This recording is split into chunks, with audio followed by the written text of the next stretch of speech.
Hey guys, welcome back to my channel.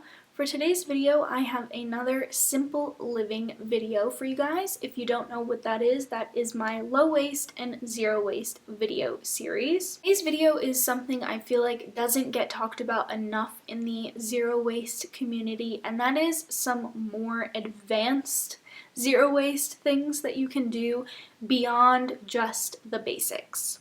So I feel like at this point, if you are watching this video, you pretty much know the basics, you've got them covered, you bring your reusable water bottle, you say no to plastic straws, you've got your reusable grocery bags, you're looking for something a bit more. So I definitely don't do all of these things that I am about to share with you guys, but there are things that I am trying to implement into my life or aspire to in the future.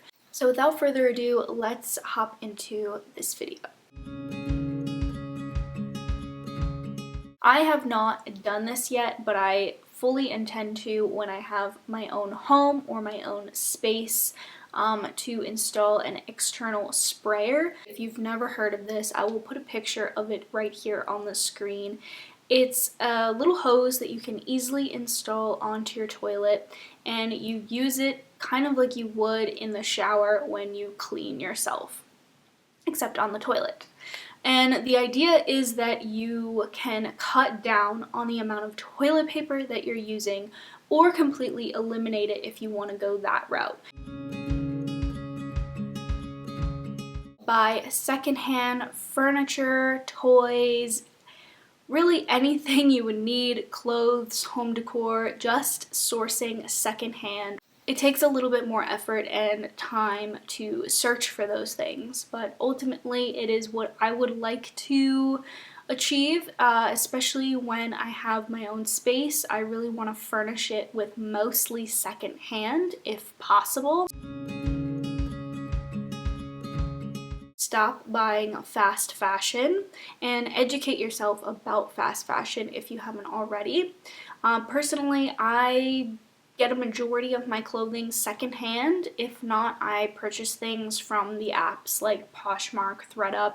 Occasionally I will shop from an ethical company, but I find that they are a lot more expensive, and I honestly prefer to buy my clothing secondhand. Put all of your electronic appliances and gadgets and things that stay plugged in on power savers. Now I will leave a link to what power savers are down below, but it's basically a little plug that you plug it into, and you can switch it off when you are not using those items. So then when you go to use them, you switch it on, and it just eliminates power draw, which is something that happens when everything you have in your house is plugged in. Even when it's turned off, there is a minimal amount of power draw that happens. And not only will you use less electricity by doing this, but you will actually make your electricity bill go down, which is, I'm sure, something everyone can appreciate. Eat more plants and less meat, dairy, and eggs. Personally, I consider this one more advanced because it takes a lot of effort to make dietary changes. Once you get the hang of it and you get into the groove of it, it becomes pretty simple, but right off the bat, switching your diet is not an easy thing to do. I think any amount of reducing animal products and byproducts is helpful, and the ultimate goal is to just strive to eat more plants, eat more plant-based, and it definitely has an impact on the environment. If you would like some further reading information about why eating plant-based is better for the environment, I will leave some links down below. When you need to buy new appliances, to opt for energy efficient appliances. A lot of things nowadays are labeled energy efficient, but I would just take it a step further into doing more research and truly finding the ones that are actually energy efficient and purchasing those when the need arises and you need to purchase new appliances. hang dry your clothes instead of using the dryer.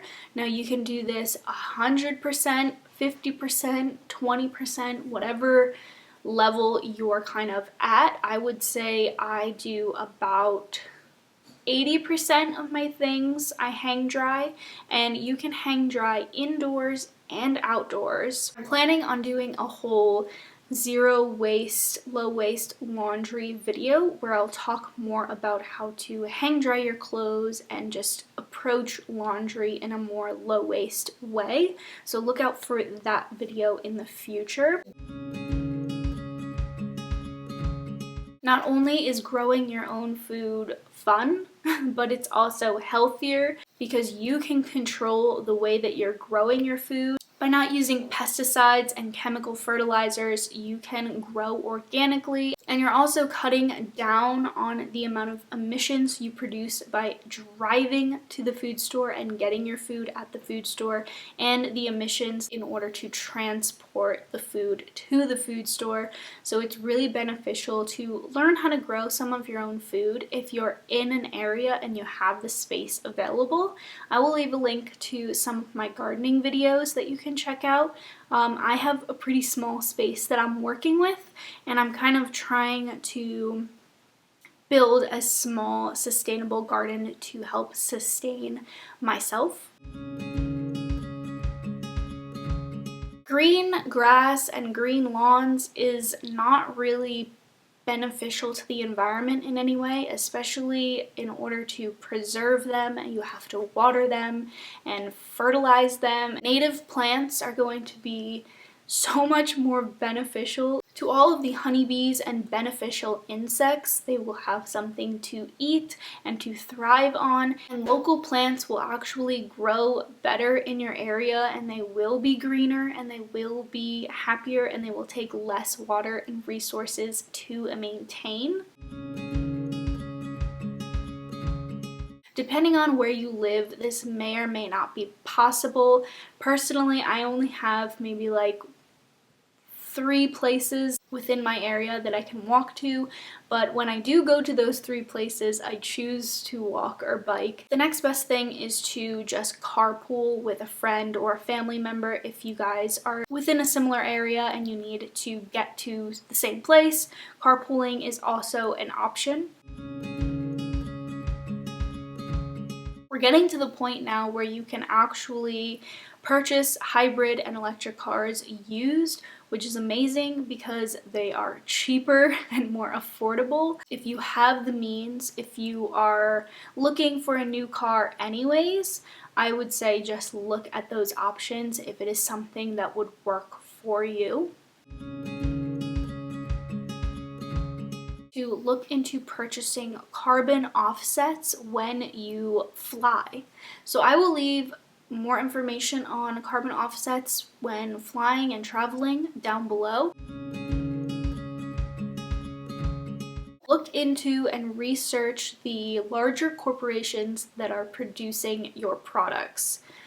Examples would be Unilever, Pepsi, Procter & Gamble, etc. These are massive corporations that own a majority of the brands that you see on consumer shelves. Mostly everything you see on the shelves is produced by these larger corporations, and I would just implore you to do some research on them and see what they're actually doing and whether or not you want your money to go to them.